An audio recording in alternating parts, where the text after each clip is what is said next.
Phone করে আমায় জিজ্ঞেস করলেন, আপনাদের একটি পোস্টার দেখলাম, আপনারা জমায়েতটাকে কিভাবে তৈরি করছেন, কিভাবে আপনারা সব মানুষকে জড়ো করছেন। আমরা বললাম মোটামুটি সোশ্যাল মিডিয়াকে আপাতত মাধ্যম হিসেবে ধরে নিয়েছি সবার কাছে পৌঁছানোর জন্য। তিনি একটি সরকারি স্কুলের শিক্ষিকা, তিনি বললেন আমরাও এই জমায়েতটা করতে চাইছি, আপনাদের কি পুলিশের কাছে কোনো কিছু জানাতে হয়েছিল, কোনো রিটেন দিতে হয়েছিল? আমি বললাম হ্যাঁ, একটা ইন্টিমেট তো করতেই হয়।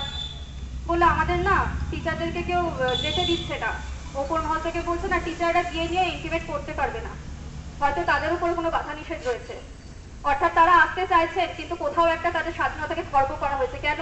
এর জন্য ভোট দিয়েছিলাম আমরা, যে আমরা রাস্তায় দাঁড়িয়ে একটা প্রতিবাদ করতে পারবো না, প্রতিবাদ করতে গেলে হয় আমাকে মাথু হতে হবে, নয় চটিচাটা হতে হবে, চটিচাটা তো নয়, হয় আমাকে বিজেপি হতে হবে, একটা সাধারণ মানুষ হিসেবে প্রতিবাদ করতে পারবো না।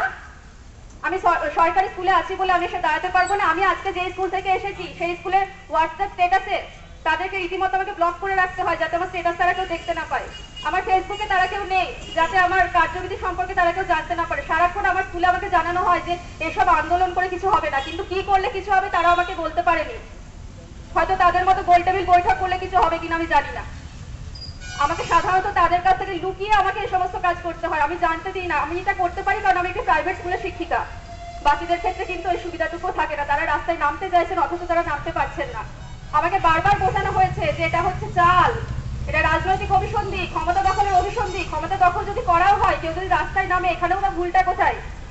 বারবার কিছু হলে 34 বছরের উদাহরণ জানা হয়। আপনাদের সবাই মনে ছিল না এই সময় আমলা হলে ওই হয়েছিল, সেখানে তাই হয়েছিল। পরিবর্তন চেয়েছিল বলেই তো তাদেরকে আনা হয়েছিল। আপনারা এখনো সেই জুতোতে পা গলিয়ে চলছেন কেন? তারা ভুল করেছিল বলে জনসাধারণ ভেবেছিল, সেই জন্য আপনাদের আনা হয়েছে। আপনারা এসে তাদের পরিসংখ্যান দেবেন 2007-এ কি হয়েছিল, 2005-এ কি হয়েছিল, 2024-এ দাঁড়িয়ে আপনারা কি করছেন সেটুকু আপনাদের বলার মতো মনে জোর নেই? কিছু বলতে গেলেই হয় গোটা ফেসবুক নয়, হয় আমি মাহফুজ নয় আমি বিজেপি। অথচ আমার নাম অঙ্গনা দত্ত সেনগুপ্ত, সে কথা কেউ মনে রাখে না। কিছু পোস্ট করতে গেলে 2-4টে কমেন্ট হয়ে আসে। ইভেন আমি আমার স্কুলের গ্রুপে যখন পোস্ট করছিলাম, স্বাভাবিকভাবে এখন তিলোত্তমার বিচার নিয়ে গোটা দেশ, গোটা রাজ্য, গোটা বিশ্ব উদ্বেলিত।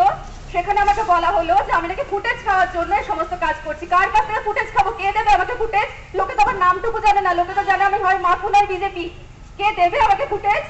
ফুটেজ নিয়ে আমি কি করবো? আমি তো এখন আসানসোলে থাকি পর্যন্ত না। সেই ফুটেজ নিয়ে আমি কি কলকাতা ফিরে যাবো?